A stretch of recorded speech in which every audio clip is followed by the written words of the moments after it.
Hi everyone, and welcome back to another episode of Wondrous Tones, a video series in which I consider the interaction among any number of Eurorack modules or even semi-modular gear. This particular installment focuses on the idea of increasing timbral variety and variation through this interaction of today what'll be 4 different modules in 2 sets, so 8 total modules. We'll go through the patch, what it's like, and then I'll give you a little bit of insights about how I came up with this. We'll hear some sonic examples, and at the end I'll point you to the longer version of this particular experiment, which is called Abstraction 8. So to start off, I have 2 brand new modules, and I'm enjoying both of these really incredibly. The first is the Eowave Quandrantid Swarm. And this particular module is an incredibly complex digital oscillator. It's actually right now perhaps my favorite module in this entire Eurorack setup. And actually down here, it's hard to see the whole thing on camera. This is my smaller skiff case below my 2600 Blue Marvin. And I use this really to prototype different Eurorack modules, particularly new ones, so I can really look closely at their interaction and how they might work in conjunction with other modules in my other cases, as well as semi-modular gear. So what I wanted to do this time, I knew for sure I wanted to use the Eowave Swarm in some interesting ways, and the first thing I discovered is that it has incredible timbre to begin with. Once you start to patch things in, once you experiment with the swarm oscillator with the parameters up here, which include wavefolding, you start bringing in other modulation signals, use the onboard sequencer, take the noise output, modulate the oscillator or other modules around, and you really have what is a dynamic and amazing module. It's just producing some sounds that I don't really think I can achieve in a lot of my other oscillator or sound producing modules in my Eurorack setup. So I really wanted to use this, and this has a built-in 8-track sequencer. What I decided to do, and by the way, in my previous video on the R20, I've really been raving about using a stylus. You can actually use the back side of a stylus, which I'm not sure what the material is, it's not rubber, but it does wonders doing triggers on modules like these, or maybe even if you have some folk tech gear that might have touch surfaces. I find sometimes if I press just with my finger, it doesn't actually trigger, and I'll have to press with more of that surface of my skin. Whereas if I use this, it's an immediate touch and it makes perfect contact with the surface. So a little bit of tip there if you want to pick up one of these. Again, in my R20 video, I really recommend this for the touch screen. That's going to save you a lot of hassle. The same thing if you own one of the Bebo or Poly Hector modules that also has a touch screen. So a little bit of a tip there today as we get started. So what I decided to do here was to really crank the clock down past 50%, create a very simple sequence. I wasn't too particular about the pitch. And then I really wanted to establish some modulation between a number of modules here. The first module that is adding to this interesting set of timbral experiments is the really cool, brand new Divkid Instruo module called Ochd. And this particular module, it's hard to see on the camera actually because it's so small and packed in 4 HP, you get a ton of power. It's actually, I'm going to say, easily becoming one of my most useful modules in my entire Eurorack setup. In such a small space, you can achieve such incredible modulation effect on your sound in your Eurorack setup that I think it's a really invaluable module. So it has a series of unclocked LFOs, and I really wanted to use all the outputs and feed that into various parameters here on the Eowave Quandrantid Storm. What's great about this module is you really can have the achievement of a lot of variety for the fact that the outputs are not clocked together. I have some other wonderful modules, including my Blue Lantern clock divider I use in a lot of my rhythmic pieces. The problem with that module, for what I was trying to achieve here in a more ambient sense, was I didn't really want things to happen in time with one another. So having the different rates here of this clock, of these LFOs, is really quite amazing because we can achieve such variation in what we're doing.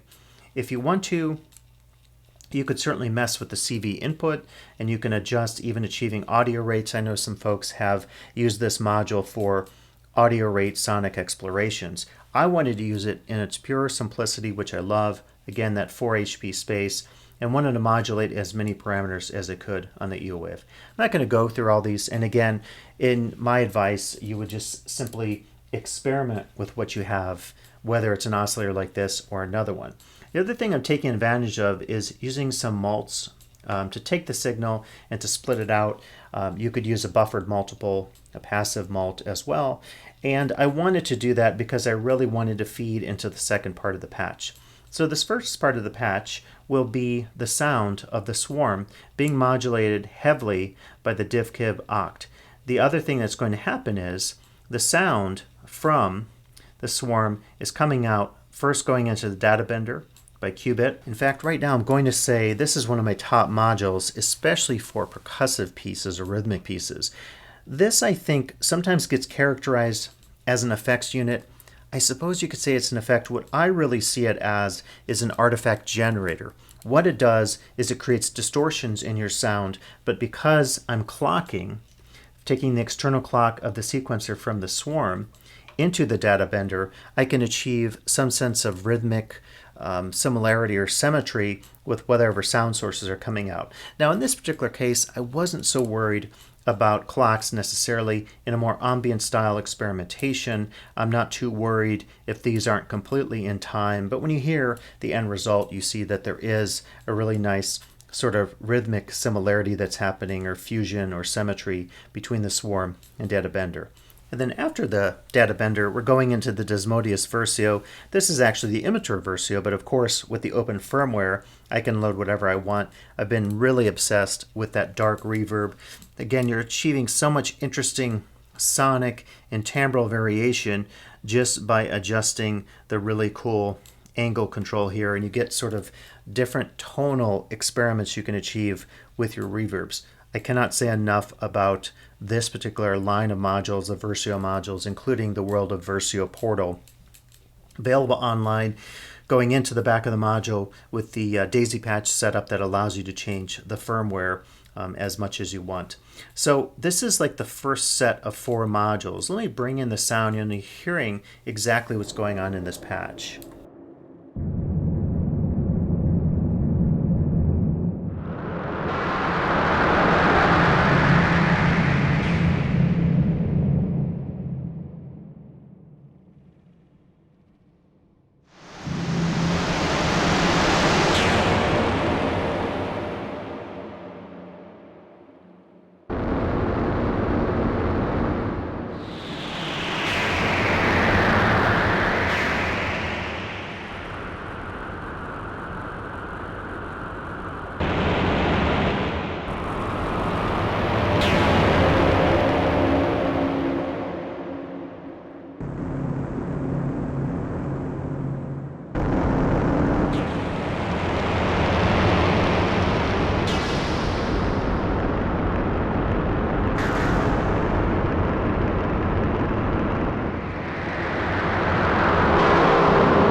And as you're probably familiar with, every time I create this patch, it sounds a little bit different.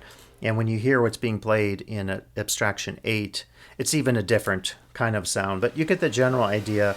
We're getting these lush, dark tones from the Swarm.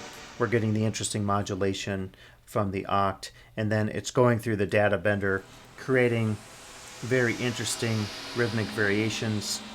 I also have the additional voice, the percussive voice, going as well, so you're getting a further exploration of timbres in this particular patch. One of the things I love about the Swarm is the two filters. You can achieve just so much amazing timbral variety, which is the focus of our video today, just by using those two filters. Super, super cool. We'll continue to look at the patch. You'll hear this a little bit more. I'll throw in some additional macro footage here as well for you to enjoy. So the second part of the patch is going to involve taking two signals out of here. Again, using some mults, some simple passive mults here. I'm going to take the main output from the Swarm, and I'm also going to take another split of the data bended, if you will, output that's also from the Swarm. So these two are going to go into our next set of modules. The first of these will be mutable warps, so we're going to wavefold that. I also have some various clock and modulation signals coming in. Just from a variety of sources. I believe I took from Ochd 2 additional splits of 2 of the LFOs that I chose at random. And I'm running those into the level modulation inputs on warps. This is a module, by the way, I was saying in a previous video, I actually thought about getting rid of. I just wasn't using it right. And I have the Warps Parasite firmware loaded in here. It's just been amazing in terms of achieving very unique wavefolding and other forms of modulation, including having that extra oscillator to really pump the signal and give it timbral variety. I have that going into the Ercasense Black Hole DSP2. I believe this is the chirp delay. And in this case, all I'm really doing with it is achieving some nice stereo effects with panning that's happening between the left and the right. And then that signal is going into Qubit Prism. And I found that the Qubit Prism is adding a little bit of a decimator effect, as well as some other subtle things with delay and a bit of filtering, though not a lot. So that's kind of adding to the second part of the patch. And then it's ending up in the last component, which is the Ventris dual reverb set on a nice stereo shimmer patch. So let me go ahead now and bring in that second track. So we have that first patch here, which is a stereo track. The second patch, based on that sonic chain I just described, is also a stereo patch of 2 channels. And I'll bring that in now.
So I really found this particular patch to be very fun because I was really trying to achieve something not rhythmic and percussive as I've been doing in quite a few recent experiments, but really focusing on timbral and sonic quality. One of the things I like about using the swarm oscillator is with the variety of ins and outs, I can achieve a lot of different timbres. In fact, I end up doing in the Abstraction 8 video that you can also check out, taking the noise out, which gives you a further source of modulation or even sonic exploration, and I plug that into the data bender, the decimate input. So you're really getting a lot of nice crunchy, distorted bits and artifacts. And I'll actually mention in the Abstraction 8 video that the distortions you hear are intentional, and that's what I love about Eurorack, is sometimes you can achieve some things that in other forms of music maybe would be considered as mistakes or imperfections, whereas in this case, using distorted bits and decimated bits and all sorts of these fun modulations and sonic effects that we can achieve here with timbre really indicate why Eurorack and modular composition, synthesis, and audio production is so exciting for many of us. So I hope you enjoyed this patch today. Let me show you a little bit of the Abstraction 8 video. If you want to check out that full Abstraction 8 video, I will include the link here on YouTube with our Wondrous Tones number 2 here as we're exploring some new experiments with the Quandrantid Swarm by Eowave, my brand new Instruo Divkid Ochd module, data bender, the Versio reverb, our warps, our black hole DSP2, Prism, and then finally the Ventris dual reverb. All 8 of these modules combined, I think, allow for some incredible sonic potentials and opportunities to think about timbre as it might be achieved in any number of your Eurorack or semi-modular compositions. So here's that video. Thanks for listening, and check out additional videos in the Wondrous Tones video series.